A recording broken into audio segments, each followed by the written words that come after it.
Oke, yang sudah join, silakan dibuka kameranya dan gunakan nama asli ya, yang namanya nggak asli kayak bagi layar nih ya. Saya akan kick dan nggak bisa join lagi karena ada keblokir. Jadi mohon untuk yang sudah join, gunakan nama asli, rekan-rekan semua. Kemudian S. Adabora, ini yang HP juga ya, namanya H dan P untuk tolong di rename Maaf, Bapak. nama asli. Ya, Izin, Pak. Yang bagi layar itu punya device kami yang satu lagi untuk oh, bagi layar untuk presentasi nanti. oke baik. Oke, dikasih aja nama aslinya, rename nggak apa-apa. Jadi biar tahu. Oke,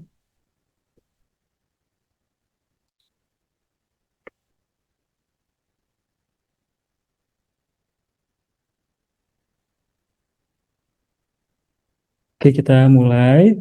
Rekan-rekan semua sudah jam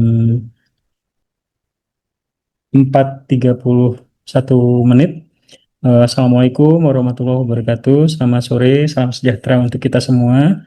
Terima kasih rekan-rekan semua, anggota kelas mata kuliah manajemen hubungan pelanggan sudah hadir tepat waktu ya. Tadi saya cek jam 4:20 juga udah banyak yang hadir. Terima kasih. Saya sangat appreciate buat kelas ini karena selalu rajin untuk hadir, kemudian juga on cam, kemudian juga buat tugas. Dan ada satu orang yang alhamdulillah lulus Kismawarni ya, lulus PNS, jadi dia nggak bisa melanjutkan kelas. Semoga ya karirnya ke depannya sukses, bahkan bisa menyelesaikan S1-nya di FEB ya. Unja, tinggal sedikit lagi, semoga bisa menjadi kesuksesan nanti ya di kedepannya. Kalau nggak salah di Sulawesi atau di mana kemarin dia info. Oke, hari ini pertemuan ke-16, alhamdulillah saya bisa menuntaskan memberikan materi kita sampai di pertemuan ke-16 hari ini. Kemudian nanti di akhir juga mungkin presentasi nanti ada dua orang. Saya pikir nanti saya pilih salah satu aja yang akan presentasi. Kemudian selanjutnya nanti akan saya sampaikan materi kesimpulan dari berapa pertemuan kita dari pertemuan ke-9 sampai pertemuan 16. Lalu selanjutnya saya akan update terkait UAS dan UASnya teman-teman bisa menyelesaikan dalam waktu 1 minggu dan harapannya di minggu depan di ini hari Rabu berarti hari Selasa itu udah selesai dan bisa disubmit sesuai dengan jadwalnya. Sebelum dimulai presentasi, saya coba buka dulu untuk materi hari ini. Oke, rekan-rekan semua, pertemuan ke-16 mata kuliah Manajemen Hubungan Pelanggan atau Customer Relationship Management oleh saya Bambang Purnomo di hari ini 4 Juni 2025. Nah, rekan-rekan semua, di minggu lalu saya memberikan tugas ke semua anggota kelas untuk menganalisa studi kasus tugas 15. Nah, hari ini ada dua orang yang bertugas, namun untuk mengefisiensikan waktu karena tugas nanti ada soal UAS yang harus teman-teman kerjakan. Jadi saya akan memilih Nafa Irza ada? Sudah siap Nafa? Sudah, Bapak. Oke, Nafa. Setelah ini nanti tolong disampaikan materinya. Berarti Silvi tidak present, tidak perlu present. Terima kasih Silvi sudah menyiapkan juga. Jadi satu orang maksimal 10 menit untuk memberikan penjelasan analisa dari studi kasus PT Sinar Abadi Elektronik terkait tantangan pemasok chipset smartphone ya. Ada beberapa pertanyaan, ada satu, dua, tiga, empat. Dan teman-teman terima kasih banyak yang sudah mensubmit tepat waktu. Ada Kismawarni dan hari ini tadi ada yang WA saya Arya ya nggak bisa join karena ada acara keluarga. Nah, untuk Kismawarni nggak apa-apa. Alhamdulillah sebelumnya juga dia aktif mengikuti kegiatan perkuliahan dan teman-teman yang lain juga aktif. Terima kasih semuanya untuk semangat dan untuk mensubmit tugas ya, mengikuti kegiatan mingguan juga saya sangat apresiasi dengan kelas ini. Oke, selanjutnya waktu dan kesempatan untuk rekan kita untuk membahas terkait PT Sinar Abadi Elektronik dari Nafa Irza, waktu dan kamera saya persilakan. Oke, silakan.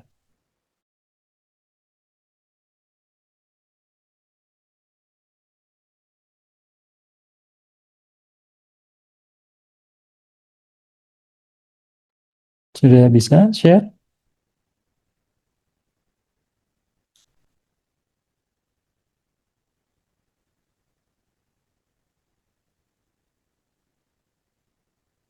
Suaranya di unmute, Nafa.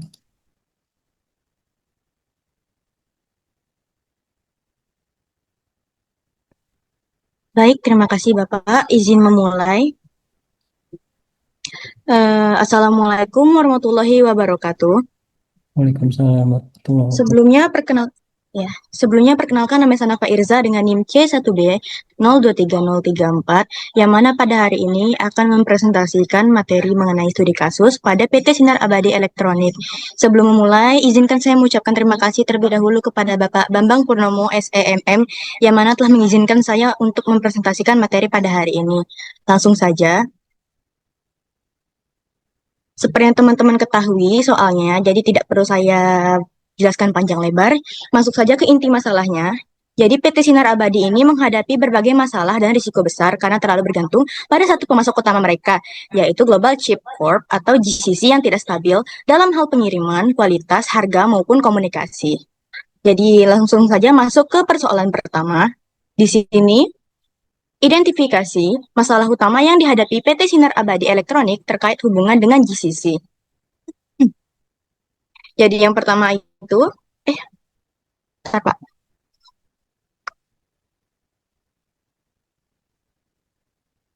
Share screen-nya Pak masih ada tadi Pak? Masih kelihatan? Bentar ya Pak. Identifikasi masalah utama yang dihadapi PT Sinar Abadi Elektronik yang nomor 1. Ini kayak manusia bisa share screen-nya bentar ya. Terkeluar tadi deh. Oke, saya bantu stop share.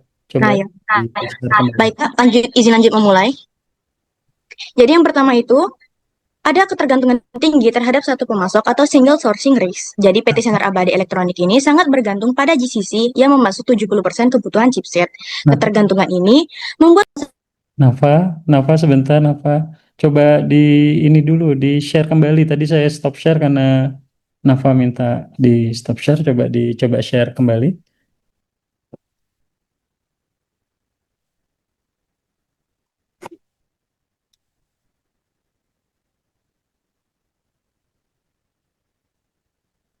Oke. Nah, lanjut, silakan di unmute. baik Bapak.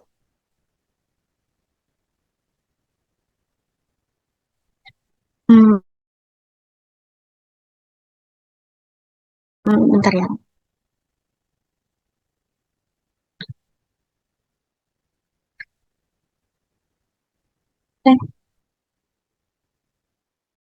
Bapak permisi.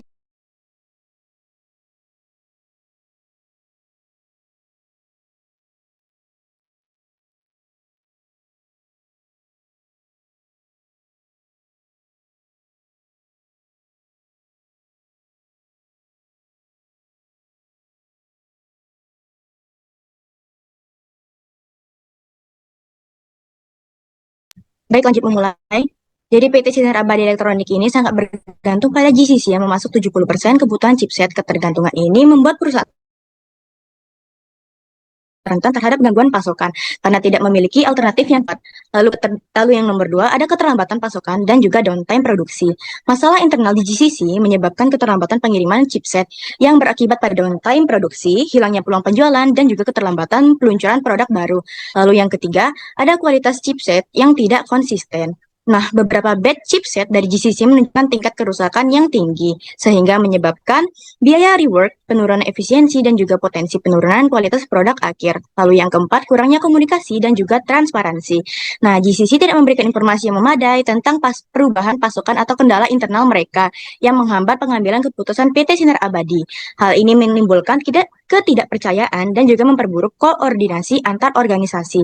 Lalu yang kelima, respon yang lambat terhadap perubahan permintaan. GCC tidak responsif terhadap lonjakan kebutuhan chipset dari PT Sinar Abadi. Sebesar 15% yang menandakan kurangnya fleksibilitas dan juga adaptasi pemasok terhadap dinamika pasar. Lanjut ke pertanyaan nomor 2, apa dampak negatif terhadap operasional dan juga strategis PT Sinar Abadi Elektronik?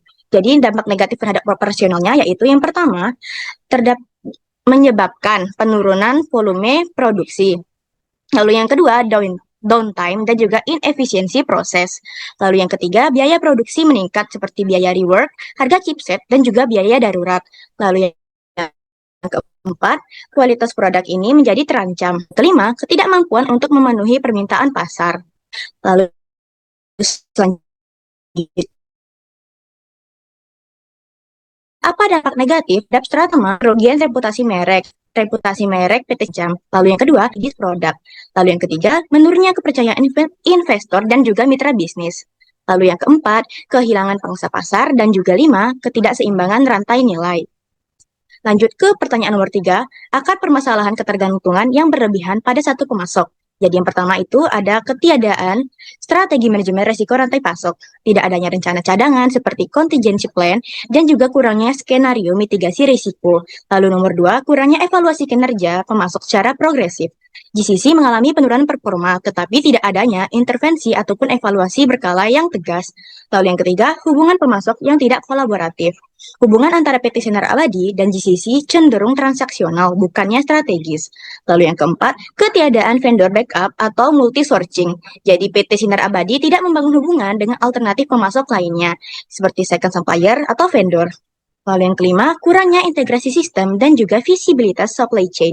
Nah, minimnya teknologi dan sistem informasi terintegrasi, misalnya ERP atau SCM software, menyebabkan perusahaan tidak memiliki visibilitas real time. Selanjutnya nomor 4, jika Anda atau saya harus melakukan segmentasi ulang pemasok, bagaimana Anda akan mengklasifikasikan GCC?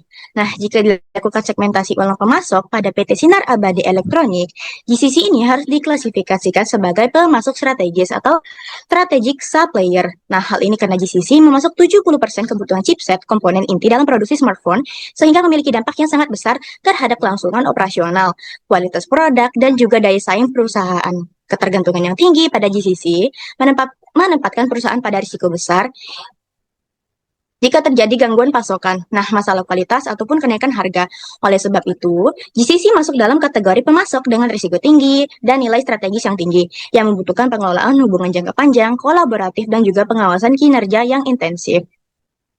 Lanjut ke nomor 5, penerapan pendekatan SRM yang berbeda. Nah, jadi pendekatan SRM yang untuk pemasok strategis ini, yang pertama ada kemitraan kolaboratif jangka panjang. Lalu yang kedua yaitu kontrak berbasis kinerja atau performance based contracts. Lalu yang ketiga, visibilitas dan juga integrasi sistem. Lalu yang keempat, keterlibatan eksekutif tinggi. Lalu yang kelima, manajemen risiko proaktif. Lalu di sini pendekatan SRM untuk pemasok yang kurang strategis. Yang pertama, fokus pada efisiensi dan juga biaya. Lalu yang kedua, multiple sourcing dan juga rotasi vendor. Lalu yang ketiga, standarisasi dan otomasi. Lalu yang keempat, kontrak jangka pendek dan juga fleksibel. Lanjut ke pertanyaan nomor 6, apa tindakan segera untuk mengatasi masalah tersebut? Nah, yang pertama itu ada negosiasi ulang, kontrak, dan juga penetapan service level agreement. Lalu yang kedua ada audit proses, produksi, dan juga penerapan kualitas di GCC. Lalu yang ketiga, pengembangan alternatif pemasok atau dual sourcing. Lalu yang keempat, penerapan quality control internal yang lebih ketat. Lalu yang kelima, ada pengendalian biaya sementara atau cost control mitigasi. Lalu yang keenam, komunikasi proaktif dengan pelanggan dan juga distributor. Lanjut ke pertanyaan selanjutnya, untuk meningkatkan komunikasi dan juga transparansi dengan GCC. Jadi cara pertama itu ada dengan menetapkan forum komunikasi resmi dan juga terjadwal. Jadi dapat membuat rapat koordinasi mingguan atau 2 mingguan secara formal antara tim supply chain PT Sinar Abadi dan juga GCC. Lalu yang kedua, membentuk tim khusus manajemen pemasok. Nah, tim ini bertugas sebagai jembatan komunikasi langsung dengan GCC dan fokus menyelesaikan isu-isu strategis serta operasional secara cepat. Lalu yang ketiga, menggunakan platform digital kolaboratif. Hal ini dapat memungkinkan visibilitas data yang sama antara kedua perusahaan dan juga mengurangi miskomunikasi akibat dokumen yang tidak sinkron. Lalu yang keempat, menyepakati prosedur eskalasi masalah. Nah, buatlah protokol bahwa masalah yang tidak selesai dalam 48 atau 72 jam harus dievaluasi bersama oleh manajemen senior dari kedua belah perusahaan. Lalu yang kelima, transparansi, forecast, dan kapasitas. Nah, PT Sinar Abadi ini harus mulai membagikan proyeksi permintaan jangka pendek dan menengah kepada GCC secara berkala. Lanjut ke pertanyaan selanjutnya, nomor 8. Ada 3 metrik kinerja utamanya. Yang pertama itu ada supplier on time delivery atau OTD. Nah, metrik ini dapat mengukur seberapa sering GCC mengirimkan chipset tepat waktu sesuai dengan jadwal yang telah disepakati. Lalu yang kedua, defect rate atau quality defect rate. Nah, metrik ini dapat mengukur persentase chipset yang rusak atau tidak memenuhi standar kualitas dari total chipset yang dikirim. Lalu yang ketiga ada supplier responsive dan juga lead time response. Metrik ini dapat mengukur seberapa cepat dan akurat GCC untuk menanggapi permintaan informasi, perubahan pesanan, atau keluhan dari PT Sinar Abadi Elektronik. Lanjut ke pertanyaan selanjutnya, apa strategi jangka panjangnya? Jadi yang pertama ini ada diversifikasi pemasok atau supplier diversification dengan tujuan untuk menghindari risiko kegagalan pasokan jika salah satu pemasok mengalami gangguan. Lalu nomor 2, pengembangan pemasok lokal atau local supplier dengan tujuan untuk mengurangi ketergantungan pada pemasok global dengan risiko geopolitik atau logistik yang tinggi. Lalu ketiga, ada penguatan manajemen risiko rantai pasok dengan tujuan deteksi dini atas potensi gangguan dalam rantai pasok. Lanjut ke pertanyaan selanjutnya. Untuk membangun hubungan yang lebih kolaboratif dan saling menguntungkan, jadi untuk membangun hubungan yang lebih kolaboratif dan saling menguntungkan dengan pemasok strategis, PT Sinar Abadi Elektronik ini perlu bertransformasi dari hubungan bisnis tradisional atau transaksional menjadi kemitraan strategis jangka panjang. Nah, berikut ini adalah pendekatan yang bisa PT Sinar Abadi lakukan. Yang pertama itu dengan membangun kepercayaan dan juga transparansi. Lalu yang kedua dengan mengembangkan kontrak jangka panjang dengan insentif kerja. Lalu yang ketiga dengan kolaborasi dalam inovasi dan juga pengembangan produk. Lalu yang keempat, dengan berinvestasi dalam pelatihan dan juga dalam pengembangan pemasok. Lalu yang kelima, dengan menggunakan teknologi kolaboratif atau digital integration. Lalu untuk selanjutnya, pertanyaan terakhir, strategi mitigasi risiko dalam rantai pasokan. Yang pertama itu ada strategi multi-sourcing atau diversifikasi pemasok. Nah, strategi ini mengacu pada penggunaan lebih dari satu pemasok untuk satu jenis komponen atau bahan baku, khususnya yang bersifat kritis dan juga berisiko tinggi terhadap kelangsungan produksi. Lalu yang kedua ada safety stock dan juga buffer inventory untuk komponen kritis. Safety stock ini adalah stok tambahan yang disimpan di luar kebutuhan normal untuk mengantisipasi keterlambatan pasokan atau lonjakan permintaan. Lalu selanjutnya supply chain visibility dan juga pemantauan yang real time.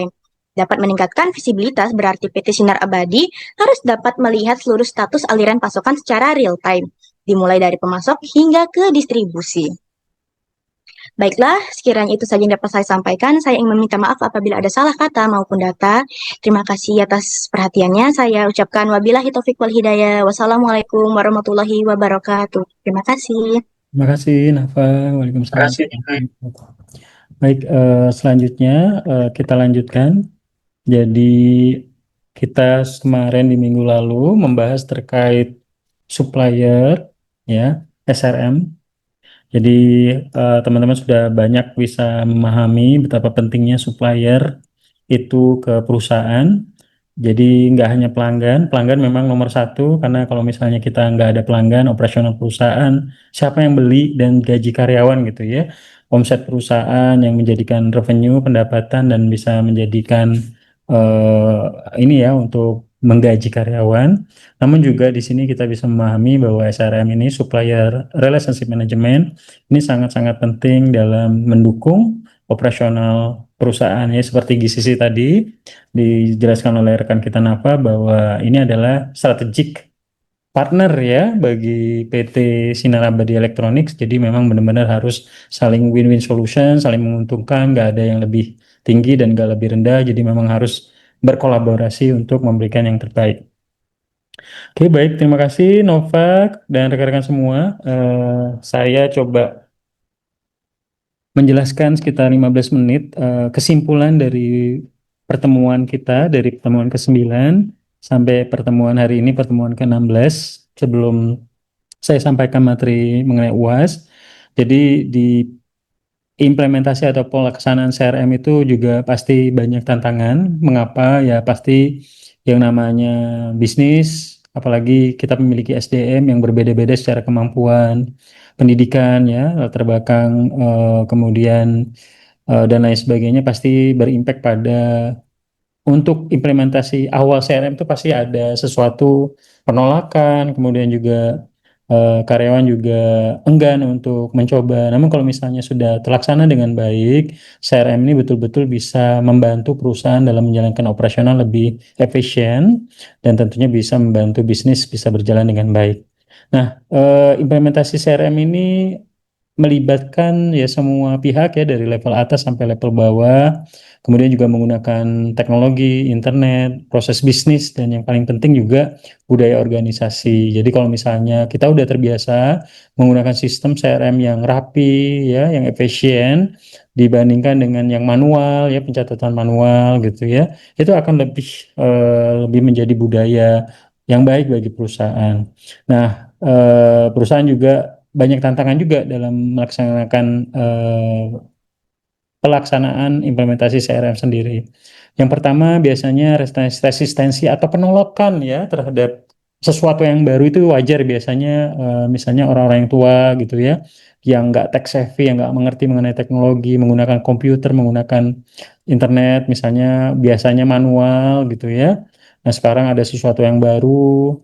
Nah biasanya kalau kayak teman-teman Gen Z ya, Gen Z ini, Gen Alpha termasuk Gen milenial ini biasanya mereka sangat mengerti dengan teknologi, jadi biasanya mereka lebih lebih senang terhadap sesuatu yang baru. Tapi misalnya baby boomers, Gen Y gitu ya, mereka udah tua gitu ya, mau pensiun, disuruh belajar lagi dengan teknologi dan mereka akan membuat apa resistensi ya terhadap perubahan sesuatu yang baru.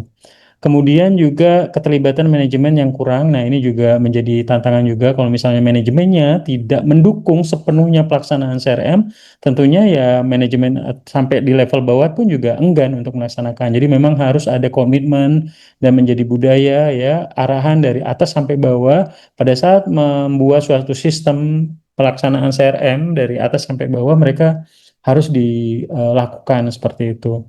Kemudian juga kurangnya pelatihan. Nah, pelatihan ini juga berimpact pada pengetahuan pada saat kita menggunakan suatu sistem database CRM yang akan digunakan. Jadi makanya harus ada eh, training rutin, kemudian juga training of trainer. Jadi pada saat ada yang bingung bisa bertanya ke temannya yang sudah lebih dulu mengerti seluk-beluk penerapan CRM database yang diimplementasikan oleh perusahaan. Jadi tantangan sumber daya manusia ini juga sangat menjadi tantangan bagi perusahaan dalam mengimplementasikan suatu sistem yang baru ya. Nggak usah jauh-jauh ya, misalnya teman-teman ya, misalnya emak-emaknya ya, orang tuanya di rumah, nak tolonglah, nak ini eh, ibu mau belanja di Shopee, tolong dibeliin, ibu nggak ngerti cara mencet-mencetnya gitu ya. Kadang orang-orang tua kita kebanyakan malah pakai handphone yang masih Nokia lama, handphone center gitu ya, dibandingkan menggunakan smartphone karena ribet gitu ya. Mereka enggan untuk belajar. Nah, ini contoh sederhana bagaimana tantangan SDM ini menjadi hal yang terbesar juga dalam ketika kita mengimplementasikan SDM di satu bisnis, entitas bisnis, apalagi bisnisnya udah besar ya, BUMN, karyawan swasta yang sudah bertahan lama berpuluhan tahun, yang biasa manual, sekarang menggunakan sistem. Kemudian ada juga teknis dan data ya, tantangan berikutnya.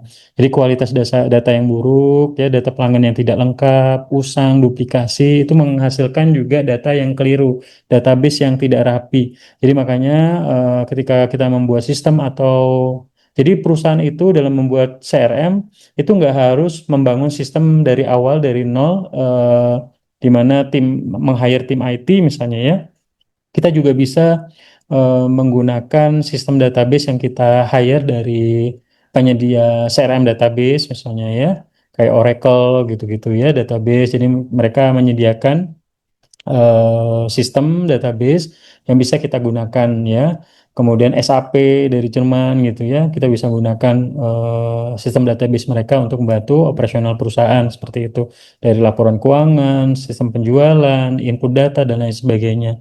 Jadi kalau pada saat masalahnya adalah kualitas data yang buruk, pasti berimpact pada outputnya. Kalau inputnya jelek, pasti proses dan outputnya akan berimpact juga ya.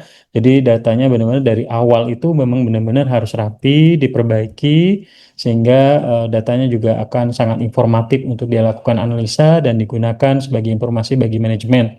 Kemudian integrasi sistem yang sulit, nah ini juga ya kita misalnya menggunakan sistem yang lama, masih manual dan lain sebagainya, kemudian kita sistematisasi, otomatisasi menggunakan internet dan lain sebagainya. Kalau kita tidak menggunakan, ya pasti awalnya akan kesulitan dalam mengintegrasikan sistem ke sistem yang baru. Nah, kemudian tantangan strategi dan finansial juga ini menjadi tantangan terbesar juga dalam melakukan implementasi CRM di dalam suatu perusahaan, di mana kurangnya strategi dan visi yang jelas ya pada saat perusahaan memiliki visi dan misi ya, dan juga termasuk strategi itu juga harus di-announce, harus diimplementasikan oleh semua pihak di perusahaan, sehingga strategi CRM itu bisa selaras dengan tujuan bisnis ya. Kenapa CRM diimplementasi di perusahaan? Karena biar lebih rapi, kita punya database, dan database itu bisa kita gunakan untuk memaintain pelanggan, pelanggan semakin loyal, semakin puas, pelanggan yang komplain bisa kita solusikan, sehingga pelanggan nggak shifting ke kompetitor seperti itu. Kemudian biaya dan sumber daya tak terduga. Nah, selain lisensi perangkat lunak, juga ada biaya untuk maintenance, customisasi, integrasi pelatihan ya yang harus diperhitungkan. Jadi memang ini menjadi cost juga bagi perusahaan. Jadi kalau misalnya perusahaannya masih skala UMKM, usaha kecil gitu ya, pasti mereka nggak akan menerapkan CRM karena costnya terlampau besar. Tapi kalau misalnya perusahaan sudah eh, berlangsung dan juga yang kedua memiliki cabang di beberapa tempat di kabupaten, bahkan berjalan senasional, bahkan pangsa pasarnya di dunia, itu mereka pasti membutuhkan sistem CRM, dan tentunya secara omset juga mereka sudah cukup besar, secara scale of business juga mereka besar, dan tentunya cost yang dikeluarkan itu akan sepadan dengan hasil yang didapatkan nanti ke depannya. Kemudian pemilihan solusi CRM yang salah. Nah, ini juga pada saat kita memilih sistem CRM yang salah juga berimpact pada operasional perusahaan tersebut. Jadi perusahaan juga harus mengakses ya beberapa vendor CRM yang tepat dan solutif, dan juga bisa dibutuhkan sesuai dengan model bisnis perusahaan. Kalau model bisnis perusahaan adalah dagang, jasa, produk, manufacturers, infrastruktur, mungkin sistem CRM-nya berbeda dengan misalnya telekomunikasi, dengan banking industry mungkin berbeda. Jadi ini juga harus disesuaikan dengan jenis industri perusahaannya dalam pemilihan CRM yang tepat seperti itu. Nah, in the end ya tujuan akhir dari penerapan CRM ini adalah yang pasti perusahaan bisa mempertahankan pelanggan ya.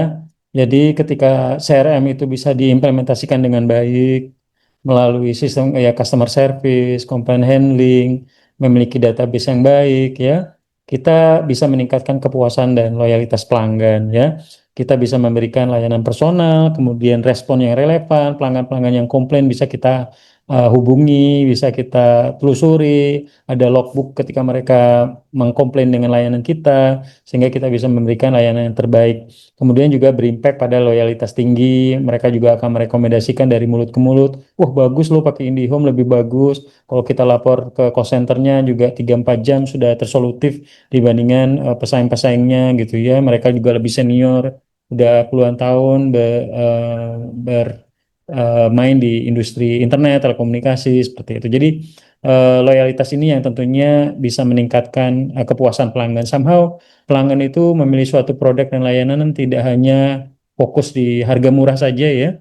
Misalnya ya, kenapa saya lebih senang menggunakan Garuda, misalnya sekali terbang kadang beda 500.000 gitu ya. tapi kita bisa mendapatkan kenyamanan di sana, lebih privilege-nya juga, prestisnya juga dapat, dan layanan senyum pelanggan pramugarinya juga lebih ramah.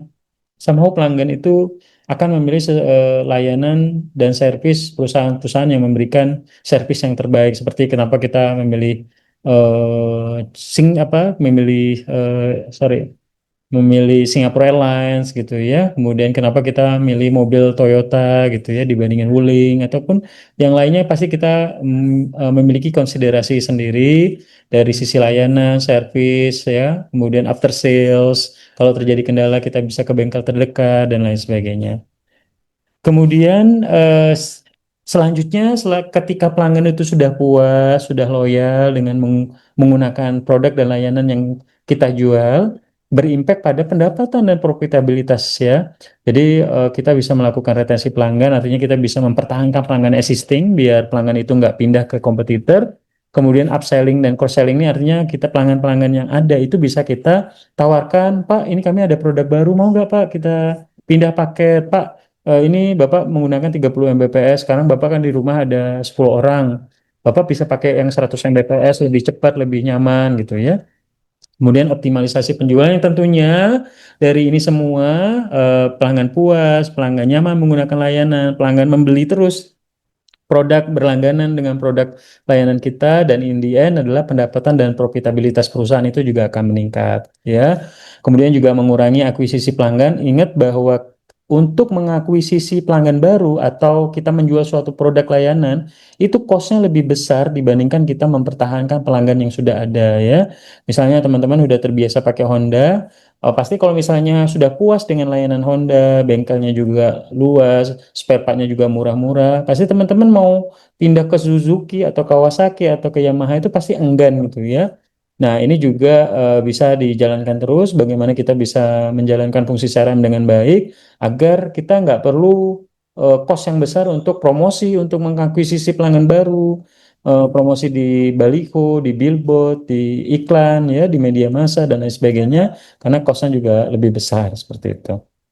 Nah, kemudian juga secara efisiensi juga lebih besar, lebih lebih efisien ya, karena pada saat kita menerapkan CRM, kita bisa menganalisa data pelanggan, behavior pelanggan, menggunakan database ya, dibandingkan kita masih manual. Kemudian juga kita bisa memberikan solusi dan layanan yang tepat, cepat, efisien bagi pelanggan ya. Saat ini kita yakin bahwa semua orang itu pasti pengen mendapatkan suatu layanan servis itu pakai sih pengen cepat ya. Wah, ini pakai IndiHome, misalnya lapor langsung cepet misalnya gitu ya, pasti teman-teman senang. Tapi kalau misalnya kita lapor nggak disolusiin, itu pasti kita akan kecewa. Nah, inilah bagaimana perusahaan itu bisa mensolusikan dengan tools-tools channeling, complaint handling yang ada, sehingga perusahaan bisa memberikan layanan yang cepat, efisien, dan tepat seperti itu. Oke, kemudian juga kita bisa menganalisa data lebih dalam menggunakan database ya. Jadi manajemen saat ini melakukan analisa itu berdasarkan data, informasi itu didapatkan dari analisa data. Jadi kalau misalnya perusahaan itu tidak menganalisa menggunakan data, ya mereka akan gegabah dalam mengambil keputusan. Tapi ketika kita bisa menganalisa data dengan baik, kita bisa mendapatkan informasi yang baik, perusahaan akan bisa memutuskan langkah apa, strategi apa ke depannya yang harus dilakukan. Termasuk dalam product development ya, pengembangan produk baru, mengembangkan ekspansi pasar ya, kemudian juga membuat segmentasi dan profiling pelanggan yang tepat, strategi pemasaran yang tepat, sehingga perusahaan bisa berkembang dan terus tumbuh seperti itu. Nah, kemudian selanjutnya adalah membangun hubungan jangka panjang dengan pelanggan, bahwa hubungan jangka panjang ini tentunya yang tadi penjualan dari mulut ke mulut ya, pelanggan yang loyal itu akan bisa menjadi tim pemasar kita ya. Jadi bisa mempromosikan bisnis kita dari mulut ke mulut, apalagi mereka loyal gitu ya, dan mereka orang penting dalam misalnya ketua adat, tokoh masyarakat ya, artis, influencer gitu ya. Makanya eh, banyak perusahaan yang align dan engage dengan selebgram gitu ya, karena mereka punya fanbase yang besar seperti itu. Kemudian juga repeat order, pembelian berulang ya, pelanggan-pelanggan yang puas juga mereka akan terus menggunakan layanan kita sehingga terus membeli ataupun berlangganan layanan kita. Kemudian juga menjadi keunggulan kompetitif, kita bisa menjadi market leader di suatu industri bisnis seperti itu. Nah, kesimpulan CRM ya, tentunya pertumbuhan berkelanjutan. Ingat bahwa tujuan ada perusahaan itu adalah mencari profit dan tentunya bertumbuh dan berkembang ya, berkelanjutan. Sustainability growth artinya terus bertumbuh dan berkelanjutan. Nggak hanya tahun ini aja untung, tahun depan rugi, nggak mungkin seperti itu. Pasti tujuan ada perusahaan itu adalah terus tumbuh, terus berkembang, ekspansi terus, karyawannya dari 1.000 jadi 2.000, jadi 10.000, jadi 1.000 gitu ya. Kemudian hubungan yang kuat ya, fondasi kepercayaan dan loyalitas pelanggan dan perubahan strategis sesuai dengan kondisi pasar seperti itu. Oke, ini kesimpulan dari semua materi yang saya sampaikan bahwa CRM ini menjadi suatu fondasi yang penting bagi perusahaan untuk mencapai pertumbuhan yang berkelanjutan dengan menggunakan strategi mempertahankan pelanggan agar pelanggan itu loyal dan puas dengan layanan yang kita berikan. Oke, sebelum saya absen untuk tugas pengganti UAS, saya akan berikan ke rekan-rekan. Jadi setelah ini nanti teman-teman akan saya share materi terakhir pertemuan ke-16 dan juga untuk tugas soal UASnya. Nah, ini rekan-rekan semua. Jadi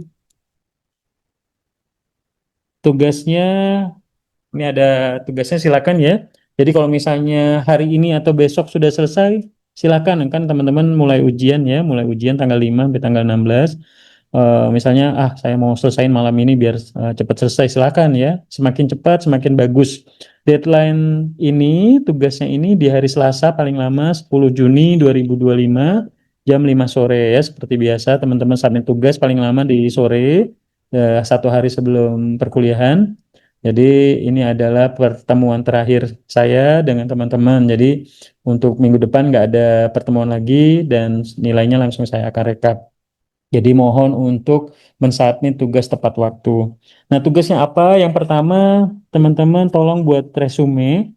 Jadi setiap minggu itu saya sudah memberikan PDF, bahkan juga membuat rekaman Zoom perkuliahan di YouTube saya dan teman-teman bisa melihat ya, bisa meresum poin-poin penting setiap pertemuan. Kemudian dijelaskan dan seperti biasa dalam bentuk PowerPoint, misalnya pertemuan 9 sampai ke 16 itu ada 8 pertemuan dibuat misalnya dalam bentuk misalnya satu pertemuan ada dua slide atau satu slide, silakan dibuat seefisien mungkin dan seinformatif mungkin mengenai poin-poin pembelajaran terkait manajemen hubungan pelanggan. Dijelaskan dalam bentuk PowerPoint seperti biasa, dijadikan video penjelasan di YouTube dan diupload di link Google Sheet tugas setiap minggunya yang teman-teman udah upload setiap minggunya. Yang kedua, silakan buat video misalnya 60 detik, 30 detik, atau misalnya maksimal 2 menit misalnya ya. Teman-teman membuat video di Instagram penjelasan mengapa Anda sebagai mahasiswa Fakultas Ekonomi dan Bisnis Universitas Jambi sangat penting. Kenapa penting mempelajari manajemen hubungan pelanggannya mengenai mata kuliah ini, kenapa penting. Kemudian follow akun Instagram saya @purnomobambang. Kemudian pada saat mau memposting invite as kolaborator ya. Kan pada saat teman-teman kan bisa tuh invite as kolaborator @purnomo bambang akun saya, jadi saya bisa ngelihat juga postingan teman-teman, video teman-teman, dan link upload Instagramnya juga di-upload di Google Sheet tugas. Di situ ada beberapa kolom, ada 3 kolom. Nah, sheet yang kolom yang kedua ya. Kemudian yang ketiga, saya memberikan soal, kemudian teman-teman jawab dalam penjelasan di dalam bentuk di Word ya, di Word, Microsoft Word, kemudian save as PDF, kemudian PDF-nya di-upload di webacademia.edu, kemudian link upload webacademia.edu itu setelah teman-teman upload, linknya nanti di copy, di-upload di Google Sheet ya, seperti itu. Jadi ada 3 tugas. Nah, pertanyaannya cukup 4. Ini ada yang pertama, jelaskan perbedaan mendasar antara customer satisfaction dan customer loyalty dalam konteks CRM dan mengapa keduanya penting bagi keberlanjutan bisnis ya, tadi sustainability growth bagi perusahaan. Yang kedua, Sebutkan dan jelaskan 3 metrik kunci yang dapat digunakan untuk mengukur keberhasilan inisiatif CRM. Kemudian dalam era digital, Big Data Artificial Intelligence makin banyak digunakan dalam CRM. Sebutkan 2 contoh konkret bagaimana teknologi ini dapat dimanfaatkan untuk meningkatkan pengalaman pelanggan dan efisiensi operasional CRM. Sebelumnya saya sudah jelaskan. Kemudian yang terakhir, banyak perusahaan saat ini mengadopsi CRM berbasis cloud, ya, dibandingkan dengan CRM on-premise. Bandingkan kedua model ini dari segi biaya, stabilitas, keamanan, dan pemeliharaan, ya. Silahkan.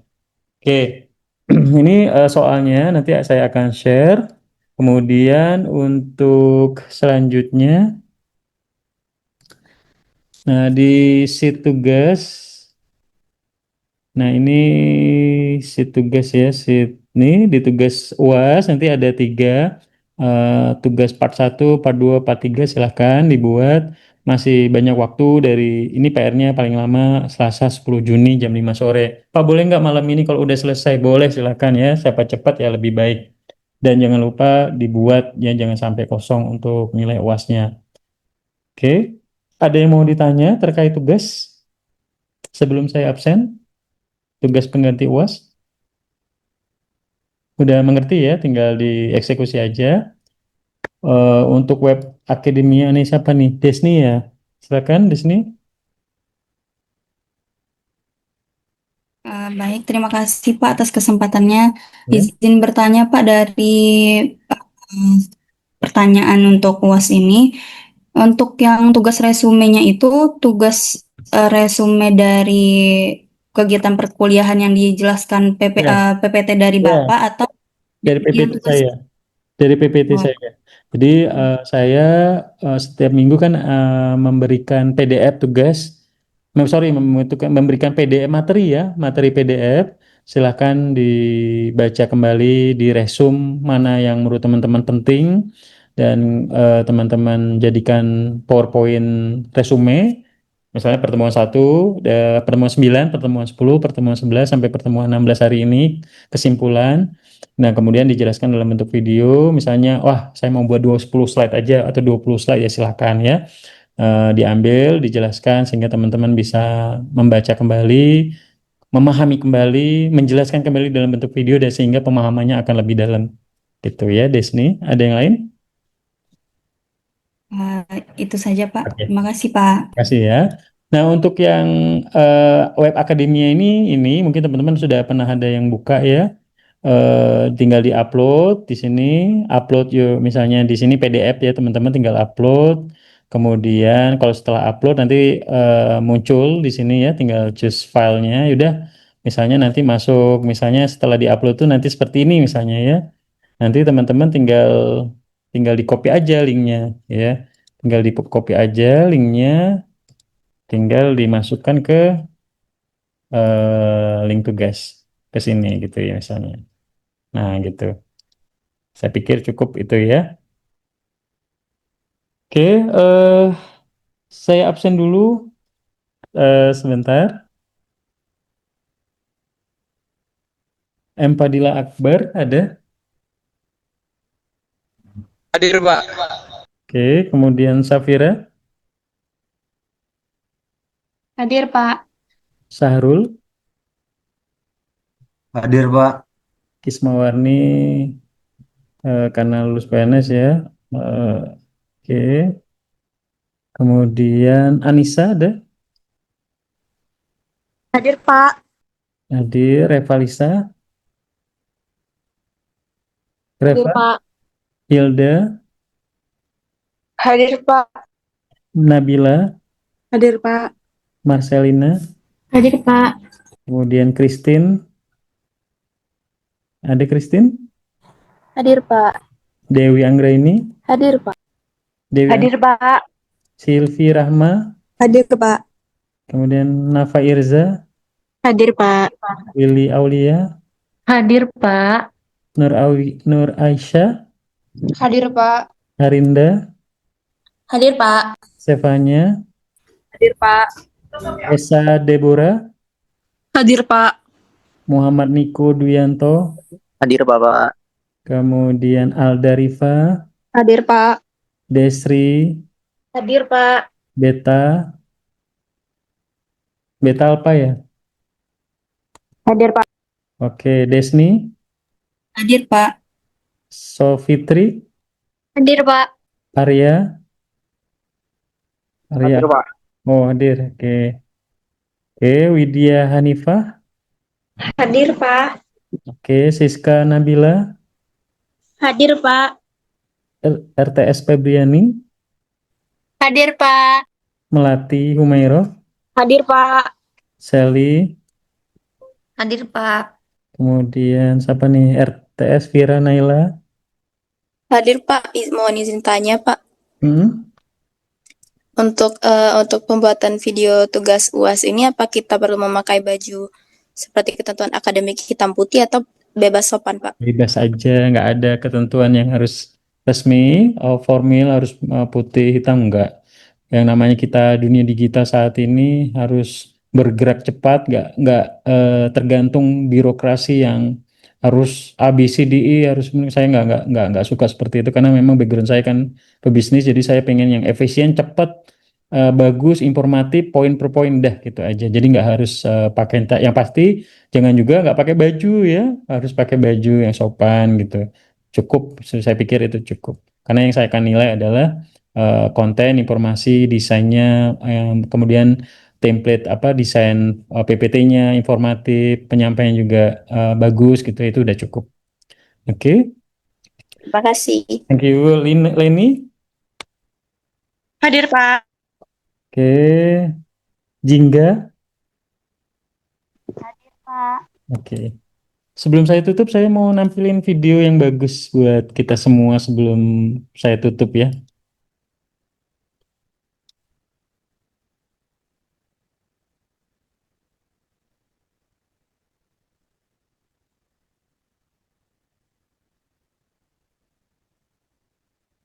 Dah. Nah, ini di akhir ini saya pengen menjelaskan bahwa saat ini kompetisi semakin ketat. Kalau kita nggak punya kapabilitas, nggak punya skills yang bagus, kita akan sulit bersaing ya. Saya lihat mahasiswa di kelas ini memiliki kemampuan komunikasi yang bagus. Ya, makanya setiap minggu saya bergiliran teman-teman presentasi. Kayak tadi Nafa bagus ya cara penyampaiannya juga, dialek daerahnya juga nggak ada. Jadi pada saat seleksi, presentasi, menyampaikan informasi itu juga akan dinilai gitu ya. Pada saat wawancara, fokus discussion gitu ya. Pada saat next step kan biasanya tesnya ada tes tertulis, psikotes, tes wawancara user. Nah, ini yang menentukan adalah dari sekarang gitu ya. Please latih yang suka desain, belajar desain, yang suka digital marketing belajar, yang suka programming silakan, yang suka misalnya aktif organisasi silakan dilatih. Bahasa Inggris, kemampuan bahasa Inggrisnya masih kurang silakan dilatih. Saya pengen nanti ketemu lagi 10 tahun 20 tahun lagi teman-teman nyapa saya, Pak saya sudah jadi direktur di sini Pak. Ini kebahagiaan buat saya. Jadi please ya siapkan dari sekarang mumpung masih punya waktu buat teman-teman nanti menyiapkan sebelum lulus wisuda. Jadi nanti pada saat wisuda buat CV saya punya kemampuan ABCDE, bahasa Inggris saya intermediate misalnya. Kemudian saya jago desain Pak, saya bisa menggunakan Coreldo, Photoshop, kemudian saya bisa menggunakan Final Cut Pro, Adobe Premiere, Canva, kemudian juga kalau Office itu udah di luar, ya istilahnya kalau Office itu udah bukan sesuatu hal yang lebih ya, karena menurut saya anak SMP SMA juga sudah jago menggunakan Office. Tapi kalau teman-teman udah next level, saya bisa data analisis Pak, bisa menggunakan programming Pak, bisa desain Pak, komunikasinya bagus, bahasa asingnya bagus, lah itu akan menjadi keuntungan buat teman-teman nanti bersaing. Karena kondisi saat ini inflasi persaingan juga sangat ketat, itu juga membuat kita harus benar-benar memiliki value lebih sehingga bisa bersaing nanti ke depannya. Teman-teman mau kerja Pak, saya pengen kerja di BUMN Pak, karena gajinya besar misalnya Pak, saya pengen kerja di perusahaan asing Pak, mau biar bisa kerja sama ekspatriat, ya silakan teman-teman latih dari sekarang biar teman-teman bisa bersaing. Karena lulusan Unja itu saya pikir punya kemampuan lebih juga. Kita nggak kalah sama kemampuan dari kampus-kampus yang dari Jawa ataupun dari luar negeri. Tinggal teman-teman bisa melatih kemampuannya sehingga bisa lebih baik dibandingkan yang lain ya. Saya pikir cukup. Saya mau screenshot dulu untuk kelas terakhir kita. Silakan open cam semua ya. Ini pertemuan terakhir kita buat kenang-kenangan saya. Oke. Baik, satu, dua, boleh gayanya kayak Sally, boleh ini ya, silakan. Silakan satu, dua, satu lagi. Oke, satu, dua, Oke, terima kasih semuanya. Saya sangat senang sekali mengajar mata kuliah ini. Sampai jumpa di pertemuan selanjutnya. Sukses buat kita semua dan banggakan kedua orang tua. Saya minta maaf terlampau push terus ya karena saya pengen mahasiswa yang saya didik sukses nanti ke depannya. Sekali lagi terima kasih. Wassalamualaikum warahmatullahi wabarakatuh dan sampai jumpa selanjutnya ya. Terima kasih. Ya, mari. Waalaikumsalam warahmatullahi Terima kasih, wabarakatuh. Pak. Terima kasih banyak, Terima kasih, Bapak. Bapak.